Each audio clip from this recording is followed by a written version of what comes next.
इस वीडियो में दिखाई गई उपलब्ध सामग्री, तस्वीरें, क्लिप केवल सूचनार्थ हेतु हैं। यह उपलब्ध सामग्री वेबसाइट तथा रेजिमेंट में विद्यमान है। यहाँ पर किसी की भावनाओं को ठेस पहुँचाने का कोई इरादा नहीं है। यह वीडियो सिर्फ जानकारी हेतु बनाया गया है और इसे किसी भी प्रकार से आधिकारिक रूप में प्रयोग ना करें। यदि आपका संबंधित जानकारी से जुड़ा कोई भी सवाल हो तो record office Sikh light infantry से अनुरोध करके अपनी शंका दूर कर सकते हैं। इस वीडियो के अंत में record office Sikh light infantry का संपर्क नंबर दिया गया है, जिस पर आप पूछताछ कर सकते हैं। इस वीडियो में दी गई जानकारी अग्निवीरों के लिए नहीं है।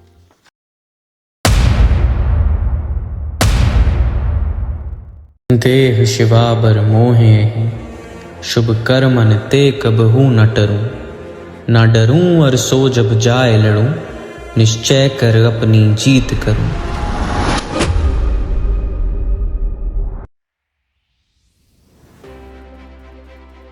With me and after me part 1, जो कि सैनिक के सैन्य सेवा काल के दौरान और उनके रिटायरमेंट के बाद उनके और उनके परिवारों को मिलने वाली सुविधाओं और आर्थिक लाभ के बारे में जानकारी देने के बाद अब with me and after me part 2 मेरे साथ भी और मेरे बाद भी भाग 2 प्रस्तुत किया जा रहा है।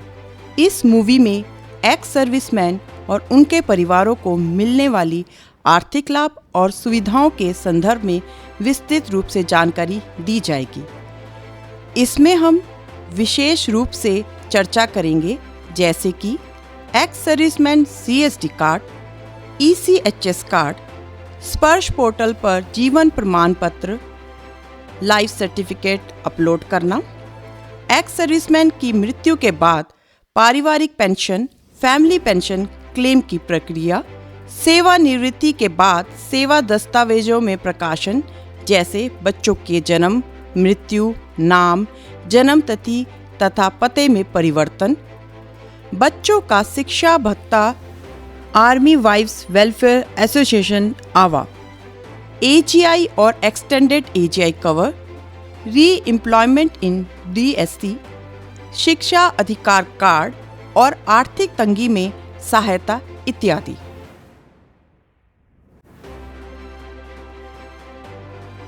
सिख लाइट इन्फेंट्री के बहादुर जवानों और उनके परिवारजनों को record office Sikh light infantry की समर्पित टीम की ओर से सत श्री अकाल।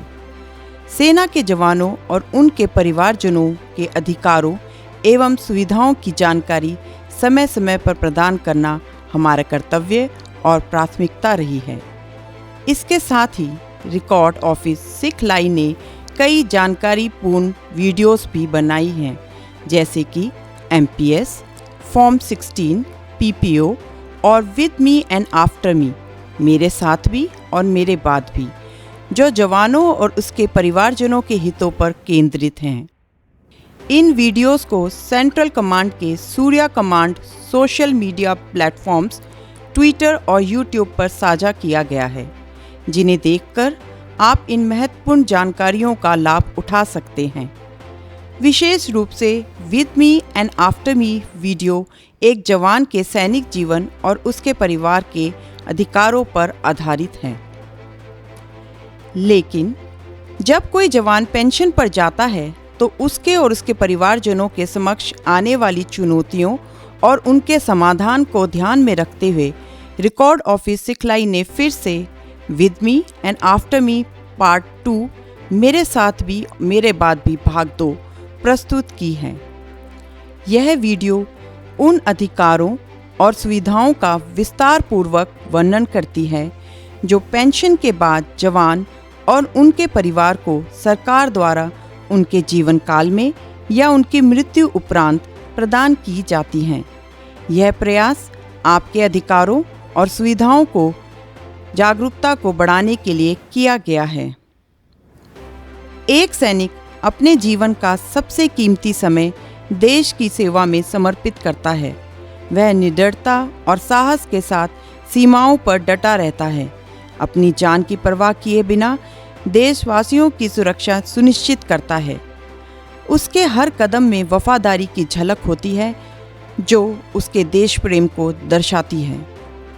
जब वह अपनी सेवा पूरी करता है तो यह उसकी वर्षों की कठिन मेहनत और बलिदान का सम्मान होता है कि उसे पेंशन का अधिकार मिलता है।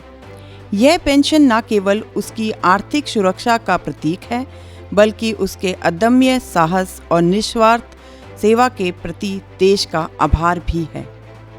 जब एक जवान अपने पद की संपूर्ण सेवा समाप्त करता है तो वह गर्व और सम्मान के साथ अपनी रेजिमेंट के सेंटर में डिस्चार्ज ड्रिल के लिए जाता है। यह एक ऐसा क्षण होता है जब उसके वर्षों की मेहनत और त्याग को औपचारिक रूप से मान्यता दी जाती है। ड्रिल की समाप्ति के बाद जवान अपने परिवार के पास घर लौटता है, जहां उसका स्वागत प्यार और गर्व के साथ होता है। इसके बाद अपने सेवा समापन की औपचारिक प्रक्रिया पूरी करने के लिए उसे अपने पीपीओ, पेंशन पेमेंट ऑर्डर और डिस्चार्ज बुक के साथ नज़दीकी जिला सैनिक कार्यालय, जिला सैनिक बोर्ड में अपना नाम दर्ज कराना होता है। यह कदम भविष्य में मिलने वाली सभी सुविधाओं का आधार बनता है। एक्स सर्विसमैन कार्ड और सीएसटी सुविधाओं के लिए अपने नज़दीकी ESM CST कैंटीन से सुविधाएं प्राप्त करने के लिए जवान को ESM CST कार्ड के लिए आवेदन करना पड़ता है। यह आवेदन अपनी नज़दीकी CST कैंटीन से कर सकते हैं। यह कार्ड न केवल सुविधाओं का प्रमाण है, बल्कि जवान के जीवन भर की सेवा का एक सजीव प्रतीक भी है। ECHS यानी ex serviceman contributory health scheme स्वास्थ्य सुरक्षा के लिए जवान को अपने डिस्चार्ज ऑर्डर जारी होने के तुरंत बाद ECHS कार्ड के लिए आवेदन करना चाहिए। यह आवेदन ECHS की आधिकारिक वेबसाइट पर किया जा सकता है। कार्ड बनने की जानकारी रजिस्टर्ड मोबाइल नंबर पर SMS के माध्यम से भेजी जाती है और कार्ड को नज़दीकी स्टेशन मुख्यालय, स्टेशन हेडक्वार्टर से प्राप्त किया जा सकता है। ECHS को वेरीफाइड और अप्रूव्ड रिकॉर्ड ऑफिस के द्वारा आपका PPO जारी होने के बाद किया जाता है। स्पर्श पोर्टल पर लॉगिन करने के बाद जवान अपने जीवन प्रमाण पत्र लाइफ सर्टिफिकेट को आसानी से अपलोड कर सकते हैं। यह प्रक्रिया हर साल एक बार करनी होती है और पेंशन लाभ प्राप्त करने के लिए आवश्यक है। यह पूरी प्रक्रिया न केवल जवान की सेवाओं को सम्मानित करती है, बल्कि यह सुनिश्चित भी करती है कि सेवा समाप्ति के बाद भी वह और उसका परिवार आवश्यक सुविधाओं और सहायता से वंचित न रहे। स्पर्श पोर्टल पर डिजिटल लाइफ सर्टिफिकेट अपलोड करने के लिए सबसे पहले आप गूगल या क्रोम ब्राउज़र पर स्पर्श टाइप करें। स्पर्श की आधिकारिक वेबसाइट खोलें। एक अलर्ट मैसेज दिखाई देगा, उस पर ओके करें। कंटिन्यू पर क्लिक करें। लॉगिन करने के लिए अपना यूज़र नेम और पासवर्ड डालें। लॉगिन करने के बाद आपके रजिस्टर्ड मोबाइल नंबर या ईमेल आईडी पर OTP भेजा जाएगा। इसे डालकर सबमिट पर क्लिक करें। यहाँ पर आपको दिखेगा कि आपका जीवन प्रमाण पत्र आपको कब अपलोड करना है। लॉगिन के बाद डैशबोर्ड पर लाइफ सर्टिफिकेट आइडेंटिफिकेशन पर क्लिक करें। परफॉर्म लाइफ सर्टिफिकेट आइडेंटिफिकेशन पर क्लिक करें। अगर आपके पास बायोमेट्रिक डिवाइस है तो आधार ऑप्शन पर क्लिक करें। अपने फिंगरप्रिंट स्कैनर या आइरिस स्कैनर को सिस्टम से कनेक्ट करें। पोर्टल पर मांगे गए अनुसार फिंगरप्रिंट या आइरिस स्कैन करें। आपका लाइफ सर्टिफिकेट अपलोड हो जाएगा। अगर आप स्पर्श पोर्टल पर डिजिटल लाइफ सर्टिफिकेट जमा नहीं करना चाहते हैं या बायोमेट्रिक डिवाइस नहीं है, तो आप मैनुअल तरीके से फिजिकल लाइफ सर्टिफिकेट जमा कर सकते हैं। मैनुअल लाइफ सर्टिफिकेट ऑप्शन पर जाकर लाइफ सर्टिफिकेट फॉर्म डाउनलोड करें। फॉर्म में अपनी सभी जानकारी ध्यानपूर्वक भरें। पेंशनर का नाम, PPO नंबर, पेंशनर ID और संपर्क नंबर। यह सुनिश्चित करें कि कि सभी जानकारी सही और स्पष्ट हो। लाइफ सर्टिफिकेट को किसी सरकारी अधिकारी या गेस्टेड ऑफिसर से प्रमाणित करवाया जा सकता है। यदि आपके पास स्पर्श पोर्टल तक पहुंच नहीं है तो मैनुअल लाइफ सर्टिफिकेट को नज़दीकी record office, defence pension disbursing office या बैंक में जमा करें। स्पर्श पोर्टल पर जाकर ये सुनिश्चित करें कि आपकी लाइफ सर्टिफिकेट सबमिशन का स्टेटस कंप्लीट दिखाया जा रहा है। एक्स सर्विसमैन की मृत्यु होने के बाद फैमिली पेंशन का प्रोसेस। रिटायरमेंट के बाद यदि किसी एक्स सर्विसमैन जो पेंशन प्राप्त कर रहे थे का निधन हो जाता है तो उनकी पारिवारिक पेंशन, फैमिली पेंशन का अधिकार उनके निकटतम परिजन नेक्स्ट ऑफ किन NOK को मिलता है। यह पेंशन उनके परिवार की आर्थिक सुरक्षा सुनिश्चित करने के लिए प्रदान की जाती है ताकि उनके योगदान का सम्मान उनकी अनुपस्थिति में भी जारी रहे। हालांकि यदि कोई एक्स सर्विसमैन बिना किसी पेंशन लाभ के रिटायर हुए थे तो उनकी मृत्यु के उपरांत उनके परिवार को पारिवारिक पेंशन का अधिकार नहीं होगा। किनको फैमिली पेंशन लागू है? पहला, एक्स सर्विसमैन की विधवा को आजीवन पारिवारिक पेंशन मिलती रहेगी जब तक कि उनका निधन ना हो जाए या वे पुनर्विवाह ना कर लें। इनमें से जो भी घटना पहले घटित होगी, पेंशन की प्राप्यता समाप्त हो जाएगी। दूसरा, यदि विधवा मौजूद ना हो तो फैमिली पेंशन आश्रित परिजनों यानी डिपेंडेंट्स को प्रदान की जाएगी। इसमें अविवाहित पुत्र या पुत्री सामान्य पारिवारिक पेंशन के हकदार होते हैं, लेकिन कुछ शर्तों के साथ। आयु सीमा 25 साल की उम्र तक। विवाह, अगर उनकी शादी हो जाती है तो पेंशन का अधिकार खत्म हो जाएगा। आय, यदि उनकी मासिक आय रुपये 9,000 से अधिक हो जाती है तो वे पेंशन के पात्र नहीं रहेंगी। सबसे पहले सबसे बड़े बच्चे को पेंशन का हक मिलेगा। जब वह 25 साल का हो जाएगा, शादी कर लेगा या रुपये 9,000 से ज़्यादा कमाने लगेगा, जो भी पहले हो, तो पेंशन अगले योग्य बच्चे को दी जाएगी। यह प्रक्रिया इसी तरह आगे चलती रहती है। आश्रित विधवा या तलाकशुदा पुत्री। यदि पुत्री विधवा या तलाकशुदा है तो वह फैमिली पेंशन पाने की हकदार होगी, भले ही उसकी उम्र 25 साल से अधिक हो। पेंशन का अधिकार तब तक रहेगा जब तक वह पुनर्विवाह नहीं कर लेती और उसकी आय रुपये 9,000 प्रति माह से अधिक नहीं हो जाती। ध्यान दें, अगर पुत्री अपने माता पिता में से किसी एक के जीवन काल के दौरान किसी कारणवश विधवा या तलाकशुदा हो जाती है, तभी फैमिली पेंशन देने का प्रावधान है। अपंग पुत्र या पुत्री, डिसेबल्ड सन और डॉटर। अपंग दिव्यांग पुत्र या पुत्री को भी फैमिली पेंशन मिलेगी, भले ही उनकी उम्र 25 साल से ज़्यादा हो, लेकिन उनकी दिव्यांगता माता पिता के जीवन काल में हो, अपंगता कम से कम 40% हो और अपंगता ऐसी हो जिसकी वजह से वह अपनी जीविका को कमाने में असमर्थ हों। अपंग पुत्र या पुत्री को पेंशन का अधिकार मिलेगा, भले ही वे विवाहित हों। पेंशन तब तक दी जाएगी जब तक उनकी आय रुपये 9,000 प्रति माह से अधिक नहीं हो जाती। ध्यान दें, यदि 25 साल से अधिक उम्र के एक से अधिक विधवा, तलाकशुदा पुत्रियां या अपंग पुत्र पुत्रियां हो तो पेंशन सबसे बड़े बच्चे को ही दी जाएगी। तीसरा, माता पिता को फैमिली पेंशन। यदि एक्स सर्विसमैन की विधवा और बच्चे ना हो तो माता पिता को फैमिली पेंशन मिलेगी। यह पेंशन तब तक दी जाएगी जब तक उनका निधन नहीं हुआ हो या वह पुनर्विवाह नहीं कर लेते और उनकी मासिक आय रुपये 9,000 से अधिक नहीं हो जाती। पेंशन का अधिकार जीवन भर रहेगा जब तक इन शर्तों में से कोई पूरी नहीं हो जाती। फैमिली पेंशन प्राप्त करने के लिए आवश्यक प्रक्रिया। क्लेम करने से पहले ये सुनिश्चित करें: नाम का रिकॉर्ड। फैमिली पेंशन प्राप्तकर्ता का नाम एक्स सर्विसमैन के सर्विस दस्तावेजों में दर्ज होना चाहिए।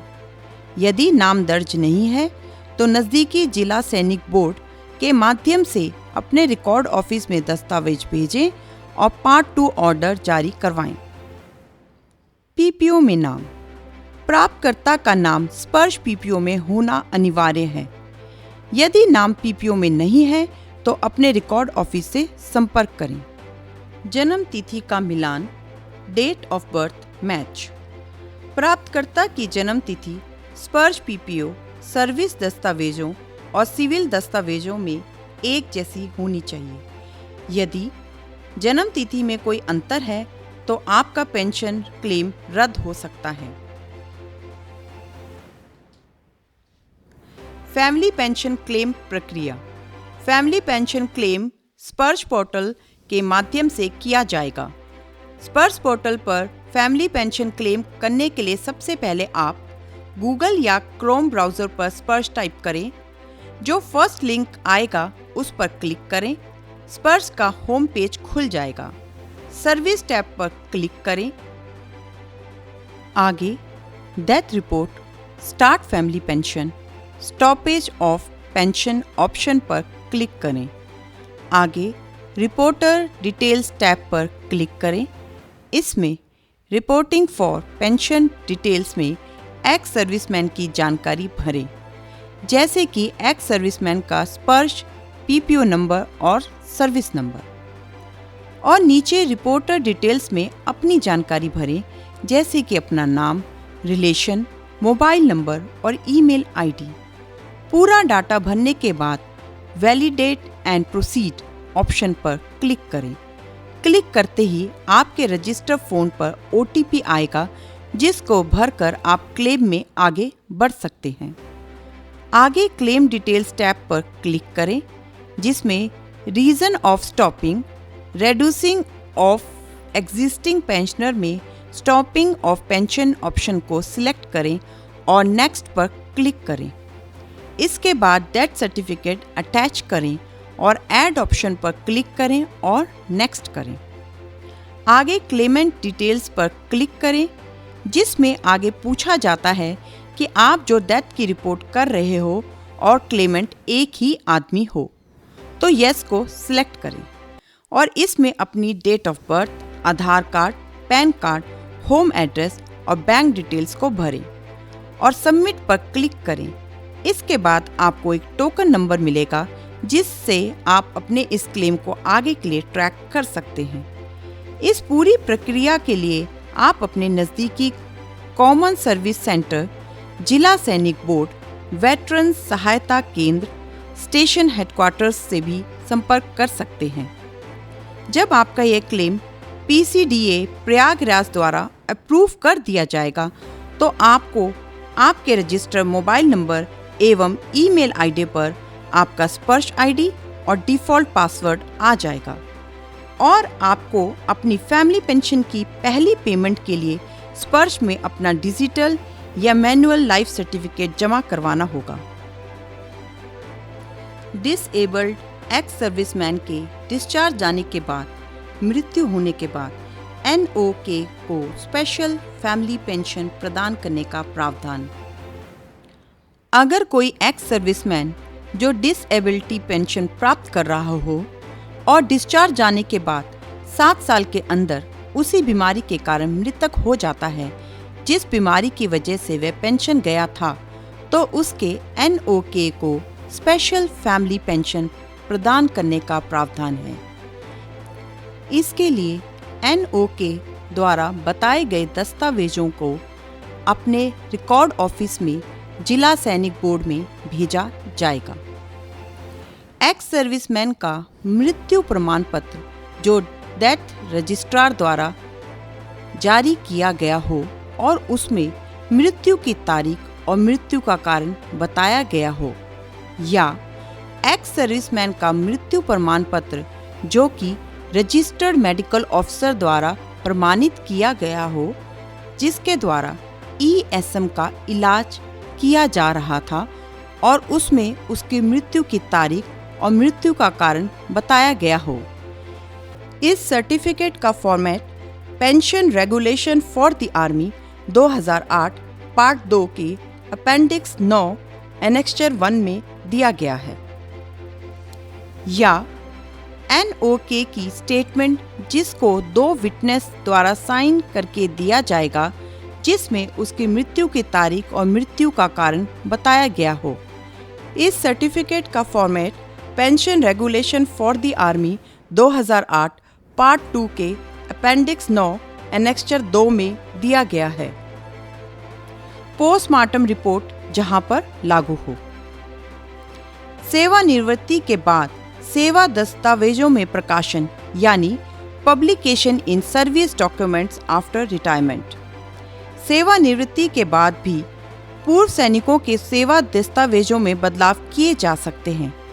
इनमें विवाह, बच्चे का जन्म, पति पत्नी, बच्चे की मृत्यु, तलाक, बच्चे को गोद लेना, नाम या जन्म तिथि में परिवर्तन जैसे मामलों का प्रकाशन शामिल है।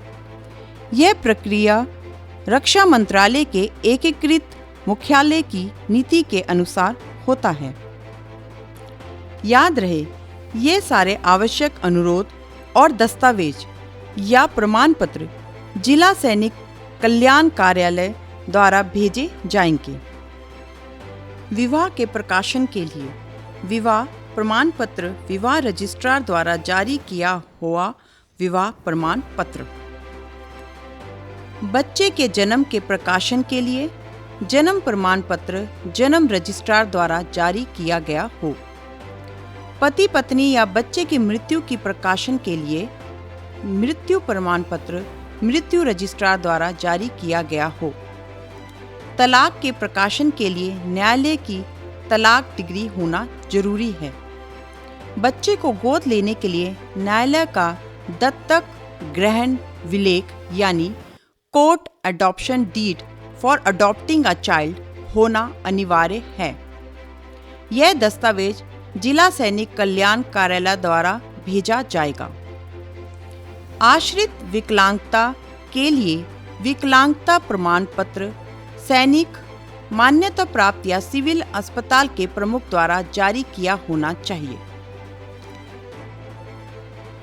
नाम में परिवर्तन के प्रकाशन के लिए शपथ पत्र प्रथम श्रेणी मजिस्ट्रेट नोटरी के समक्ष affidavit before a first class magistrate और नोटरी। 2 राष्ट्रीय दैनिक समाचार पत्रों में प्रकाशन और अन्य प्रमाण पत्र जन्म प्रमाण पत्र, स्कूल प्रमाण पत्र, आधार कार्ड। जन्म तिथि में परिवर्तन पूर्व सैनिकों और उनके परिवारों के जीवन में होने वाले बदलावों को सेवा दस्तावेजों में सही ढंग से दर्ज करने का एक सम्मानजनक तरीका है। सेवानिवृत्ति के बाद डिस्चार्ज बुक खो जाने पर प्रक्रिया। यदि सेवानिवृत्ति के बाद डिस्चार्ज बुक खो जाती है तो उसे पुनः प्राप्त करने या सेवा विवरण प्राप्त करने के लिए आवश्यक दस्तावेज इस प्रकार होते हैं। संबंधित व्यक्ति का लिखित आवेदन, डिस्चार्ज बुक होने की रिपोर्ट यानी FIR, पत्नी के साथ एक ज्वाइंट फोटो। यह सभी दस्तावेज जिला सैनिक कल्याण कार्यालय द्वारा भेजे जाते हैं। यदि सेवानिवृत्ति के बाद भूतपूर्व सैनिक की मृत्यु हो जाती है तो विधवा या NOK को सेवा विवरण जारी करने के लिए आवश्यक दस्तावेज इस प्रकार होते हैं।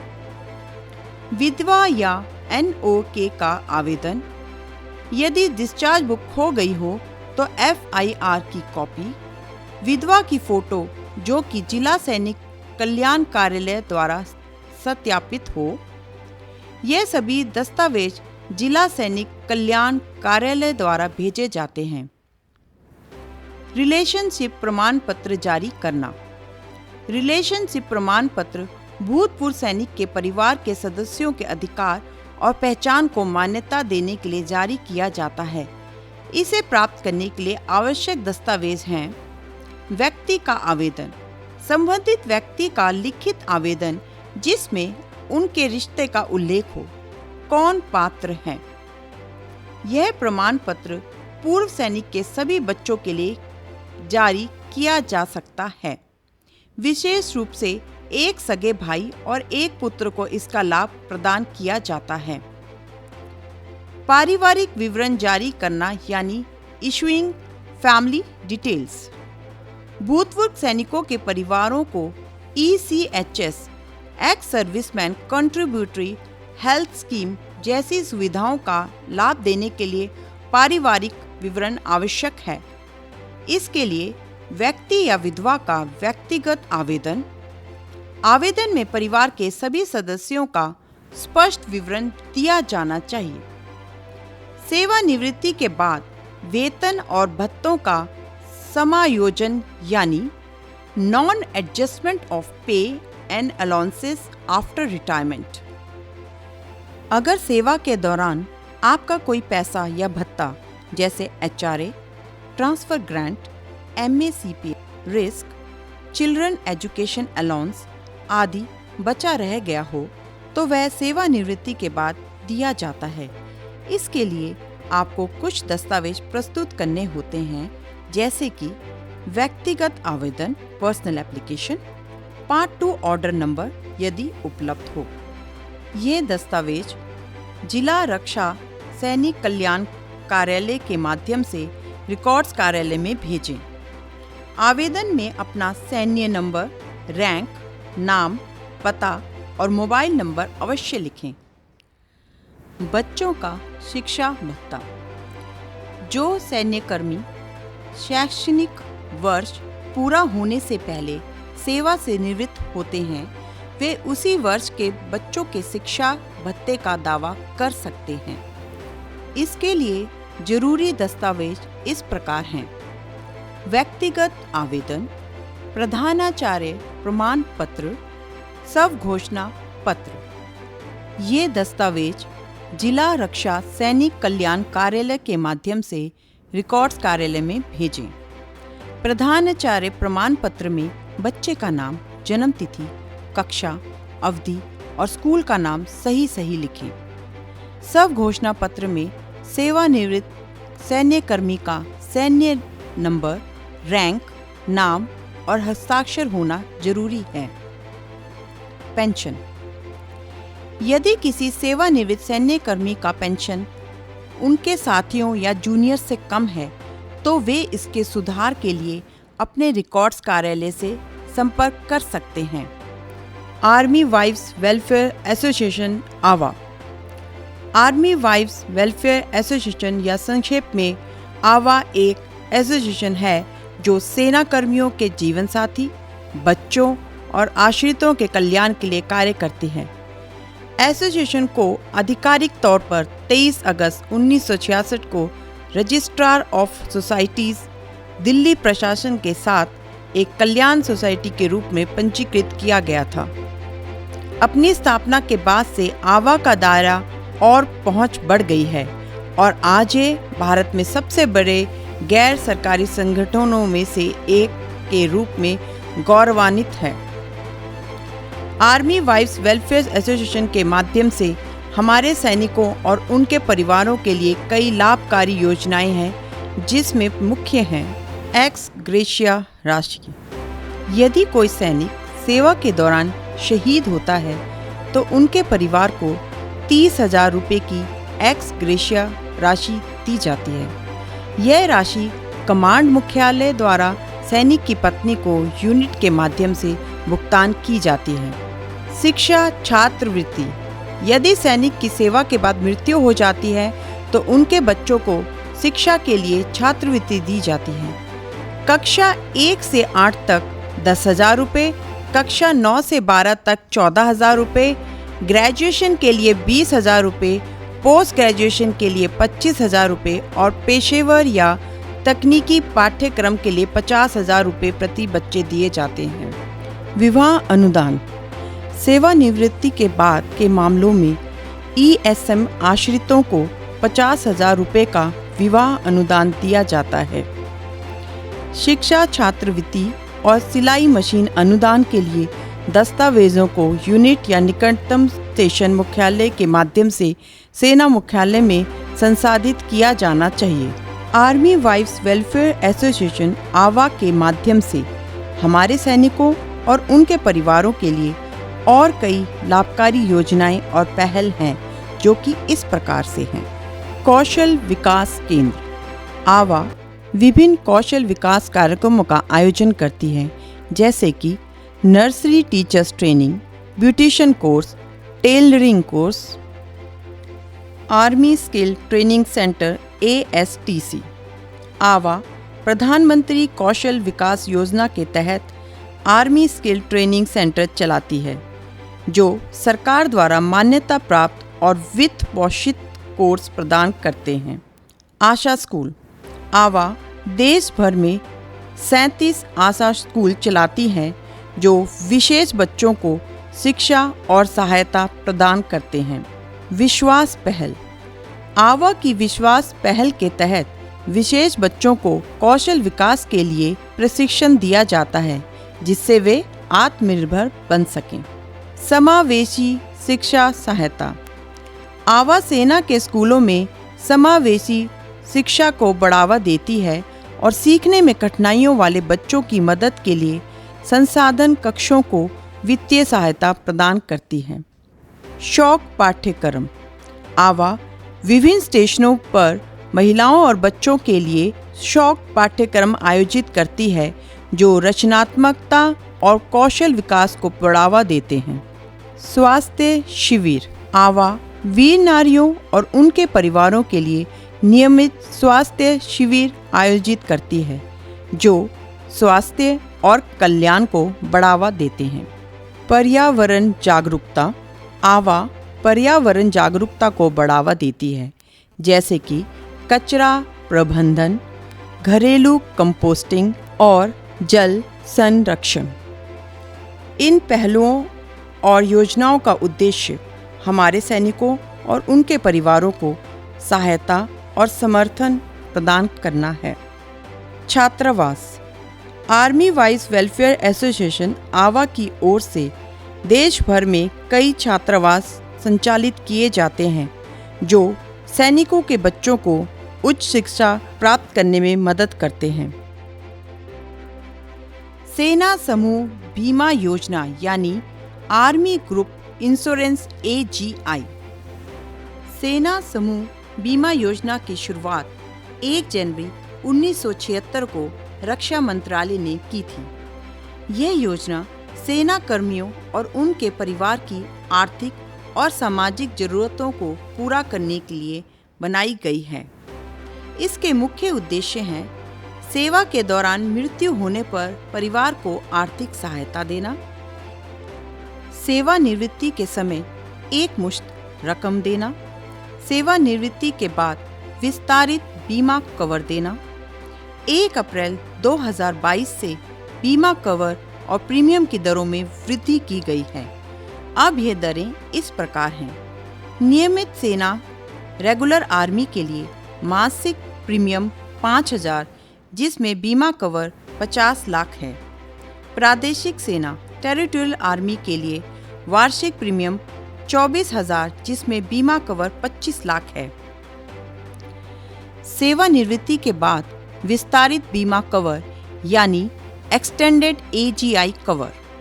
विस्तारित बीमा योजना 1 अप्रैल 1981 से लागू की गई थी। यह योजना सेवानिवृत्ति के बाद 30 साल या 75 साल की उम्र जो भी पहले आए तक वैध है। इस अवधि के दौरान यदि सेवानिवृत्त कर्मी की मृत्यु हो जाती है तो परिवार को रुपए 7.5 लाख दिए जाते हैं। अगर मृत्यु वैध अवधि के बाद होती है तो परिवार को कोई बीमा लाभ नहीं मिलेगा। यदि सेवानिवृत्त कर्मी की मृत्यु हो जाती है तो नामित व्यक्ति को दस्तावेज जमा करवाने होते हैं, जिसमें मूल विस्तारित बीमा प्रमाण पत्र, ओरिजिनल एक्सटेंडेड इंश्योरेंस सर्टिफिकेट, प्रमाण पत्र के पीछे ₹1 का राजस्व टिकट लगाएं। नामित व्यक्ति को इस पर हस्ताक्षर करना होगा और अगर अंगूठा लगाया गया है तो राजपत्रित अधिकारी से वेरिफिकेशन कराना होगा। परिवार का विवरण, फैमिली डिटेल्स। फॉर्म को परिवार के मुखिया, गांव के सरपंच और 2 गवाहों के हस्ताक्षर के साथ भरें। जिला सैनिक बोर्ड के सचिव से वेरिफिकेशन कराएं। मृत्यु प्रमाण पत्र, डेथ सर्टिफिकेट, इसे चिकित्सा अधिकारी, थाना प्रभारी, सरपंच या नगर पालिका के हस्ताक्षर और मोहर के साथ भरें। शपथ पत्र, एफिडेविट, इसे गैर न्यायिक स्टाम्प पेपर पर तैयार करें और मजिस्ट्रेट, तहसीलदार या नोटरी से वेरिफिकेशन कराएं। बैंक खाता, बैंक अकाउंट, नामित व्यक्ति का राष्ट्रीयकृत बैंक में खाता होना चाहिए। इसमें गवाह और शाखा प्रबंधक के हस्ताक्षर होने चाहिए। FIR ऑनलाइन, ऑफलाइन और पोस्टमार्टम रिपोर्ट अगर मृत्यु अप्राकृतिक है। यदि मृत्यु दुर्घटना, हत्या, आत्महत्या या सांप के कटने से हुई हो तो यह दस्तावेज अनिवार्य हैं। नामित व्यक्ति की मृत्यु होने पर, अगर नामित व्यक्ति की मृत्यु पहले हो गई है तो बीमा राशि परिवार के अन्य सदस्यों को दी जाएगी। अगर पत्नी नहीं है तो बाकी परिवार के सदस्यों जैसे बच्चे, माता पिता, भाई बहन को उनकी प्राथमिकता के अनुसार राशि बांटी जाएगी। अगर कोई जीवित परिवार सदस्य नहीं है तो राशि उत्तराधिकार प्रमाण पत्र के आधार पर दी जाएगी। कवर की अवधि समाप्त होने पर, जब विस्तारित बीमा कवर की अवधि समाप्त हो जाती है तो सदस्य को बचा हुआ पैसा एक मुश्त राशि के रूप में वापस दे दिया जाता है।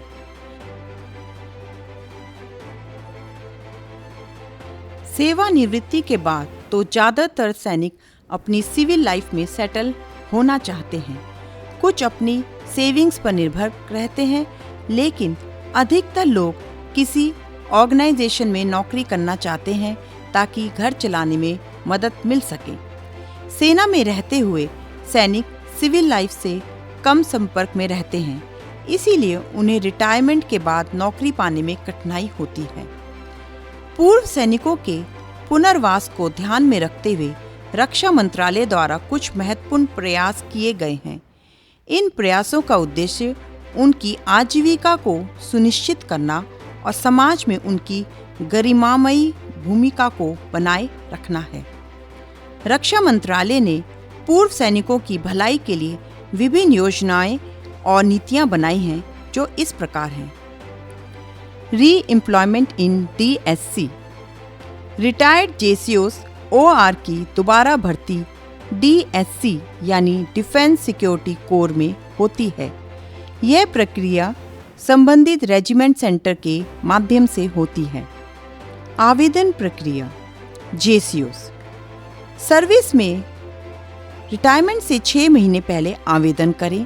आवेदन रिकॉर्ड ऑफिस के माध्यम से भेजा जाए। रिटायर्ड JCOs आवेदन निकटतम आर्मी ऑफिस ARO के माध्यम से भेजें। मेडिकल जांच ARO के डॉक्टर द्वारा की जाएगी।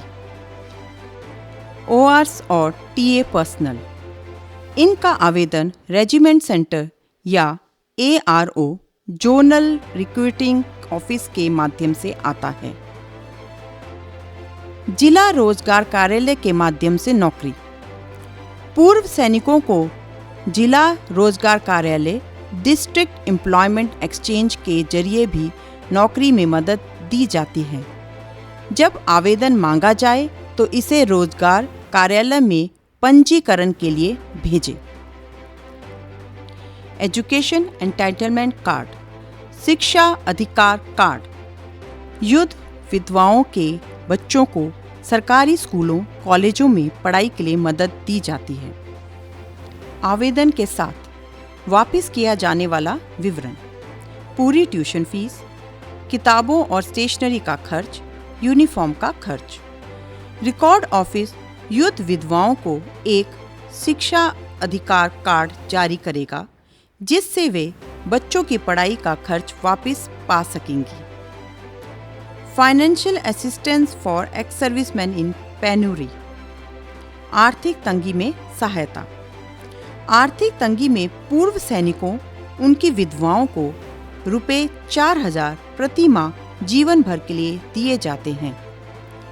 पात्रता: पेंशन न पाने वाले एक्स सर्विसमैन या उनकी विधवा, हवलदार या उससे नीचे के रैंक, 65 साल से अधिक उम्र, संबंधित ZSB जिला सैनिक बोर्ड की सिफारिश आवेदन फॉर्म में ऑनलाइन भरें। जरूरी दस्तावेज: सर्विस डॉक्यूमेंट, डिस्चार्ज बुक, उम्र का प्रमाण पत्र, एक्स सर्विसमैन विडो का पहचान पत्र, बैंक पासबुक का पहला पेज और कैंसल्ड चेक, आधार कार्ड, पेनरी सर्टिफिकेट, आर्थिक तंगी का प्रमाण पत्र। पूर्व सैनिक विधवा के 100% विकलांग बच्चे को वित्तीय सहायता। पूर्व सैनिक विधवा के 100% विकलांग बच्चे को रुपये 1,000 प्रति माह वित्तीय सहायता दी जाती है। पात्रता: बच्चा पूर्व सैनिक विधवा का होना चाहिए। हवलदार या उससे नीचे के रैंक, बच्चा 100% विकलांग हो, किसी अन्य सरकारी संस्था से विकलांगता लाभ ना मिल रहा हो, जिला सैनिक बोर्ड की सिफारिश। आवेदन पत्र ऑनलाइन भरना होगा। जरूरी दस्तावेज: PPO डिस्चार्ज बुक, 100% विकलांगता का प्रमाण पत्र, आधार कार्ड। पूर्व सैनिक की बेटी की शादी या विधवा की पुनर्विवाह के लिए रुपये 50,000 प्रत्येक बेटी के लिए अधिकतम 2 बेटियां की वित्तीय सहायता दी जाती है। पात्रता: पूर्व सैनिक या उनकी विधवा, बेटी की उम्र 18 वर्ष से अधिक हो, हवलदार या उससे नीचे के रैंक, राज्य, केंद्र सरकार या किसी अन्य संस्था से ये सहायता ना ली हो। आवेदन पत्र ऑनलाइन भरना होगा। जरूरी दस्तावेज: PPO डिस्चार्ज बुक, बेटी की उम्र का प्रमाण, शादी का प्रमाण पत्र रजिस्ट्रार सरपंच द्वारा, आधार कार्ड। रक्षा मंत्रालय ने पूर्व सैनिकों की भलाई के लिए कई योजनाएं और नीतियां बनाई हैं। इन योजनाओं और सुविधाओं की विस्तृत जानकारी प्राप्त करने के लिए आप esmcorner.com वेबसाइट पर लॉगिन कर सकते हैं। यहाँ पर सरकार द्वारा पूर्व सैनिकों के लिए बनाई गई नीतियों, योजनाओं और सुविधाओं की संपूर्ण जानकारी उपलब्ध है। यह वेबसाइट पूर्व सैनिकों को उनकी ज़रूरतों और अधिकारों के बारे में जागरूक करने के लिए एक महत्वपूर्ण स्रोत है।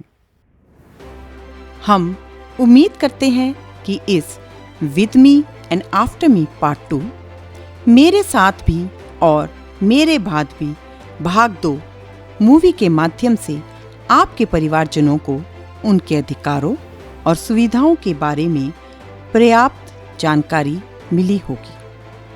यदि फिर भी इस मूवी में दी गई हुई जानकारियों से संबंधित कोई और जानकारी हासिल करनी हो तो आप अपने रिकॉर्ड ऑफिस या रिकॉर्ड ऑफिस सिखलाई की इस हेल्पलाइन नंबर और ईमेल आईडी पर संपर्क कर सकते हैं। इनके अलावा कुछ महत्वपूर्ण संस्थाओं के वेबसाइट और मोबाइल नंबर इस प्रकार हैं जिनसे पूर्व सैनिकों और उनके परिवारजनों के लिए योजनाओं और सुविधाओं की संपूर्ण जानकारी प्राप्त कर सकते हैं। इसके साथ ही हम आपको अवगत कराना चाहते हैं कि ऊपर दिखाई गई महत्वपूर्ण संस्थाओं से मिलने वाली लाभ की जानकारी इस मूवी का भाग 3 रिकॉर्ड ऑफिस सिखलाई के द्वारा जल्द ही प्रसारित किया जाएगा। वीडियो को अंत तक देखने के लिए आपका बहुत बहुत धन्यवाद। सत श्री अकाल। देखते फतेह। जय हिंद।